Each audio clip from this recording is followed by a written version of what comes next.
بسم اللہ الرحمن الرحیم الصلاۃ والسلام علیکہ سیدی یا رسول اللہ وعلی آلک واصحابک سیدی یا حبیب اللہ الصلاۃ والسلام علیکہ سیدی مرشدی یا نور اللہ وعلی آلک واصحابک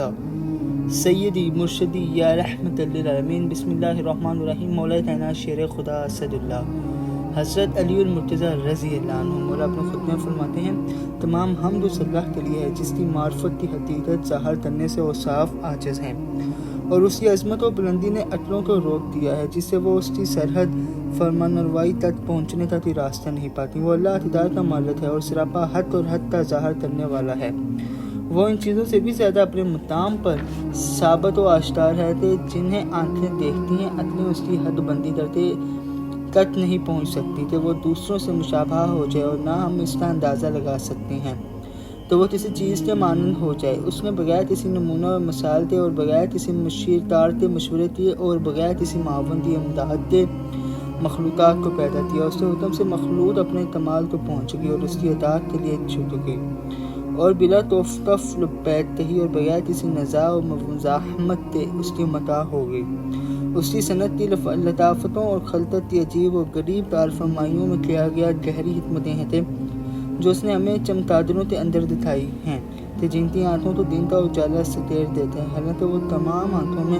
روشنی پھیلانے والا ہے، اور اندھیرا ان کی آنکھوں کو کھول دیتا ہے، حالانکہ وہ ہر زندہ شے کی آنکھوں پر نقاب ڈالنے والا ہے۔ کوتا چمکتے ہوئے سورج میں ان کی آنکھیں چندیاں جاتی ہیں کہ وہ اس کی نور شعاعوں سے مدد لیتے اپنے راستوں پر آ جا سکیں، اور نور آفتاب کے پھیلاؤ میں اپنی جانی پہچانی ہوئی چیزوں تک پہنچ سکے۔ اس نے تو اپنی ذوباشیوں کی تابش سے انہیں نور کی تجلیوں میں بھرنے سے روک دیا ہے، اور ان کے پوشیدہ ٹھکانوں میں انہیں چھپا دیا ہے کہ وہ اس کی روشنی کے اجالوں میں آ سکیں۔ دن کے وقت تو وہ اس طرح ہوتی ہے کہ ان کی پلکیں جھلک کر آنکھوں پر لٹک آتی ہیں، اور تاریک شب کو اپنا چراغ بنا کر رزق کے ڈھونڈنے میں اس سے مدد لیتی ہے۔ رات کی تاریکیاں ان کی آنکھوں کو دیکھنے سے نہیں روکتی، اور نہ اس کی لطاطوب اندھیریاں راہ پیمائیوں سے باز رہتی ہیں، مگر جب آفتاب اپنے چہرے سے نقاب ہٹاتا ہے اور دن کے اجالے ابھر آتے ہیں، اور سورج کی کرنیں سو سمار کے سوراخ کے اندر تک پہنچ جاتی ہیں، تو وہ اپنی پلکوں تو آنکھوں پر جھکا لیتی ہے اور رات کی تیریوں میں معاش حاصل کی ہے، اسی پر اپنا وقت پورا کر لیتی ہے۔ سبحان اللہ کہ جس نے رات ان کے تسبیح معاش کے لیے اور دن آرام و سکون کے لیے بنایا ہے، اور ان کے دوست ہی سے ان کے پر بنائے، اور جب اڑنے کی ضرورت ہوتی ہے تو انہیں پروں سے اونچی ہوتی ہیں، گویا کہ وہ کانوں کی لوئیں ہیں کہ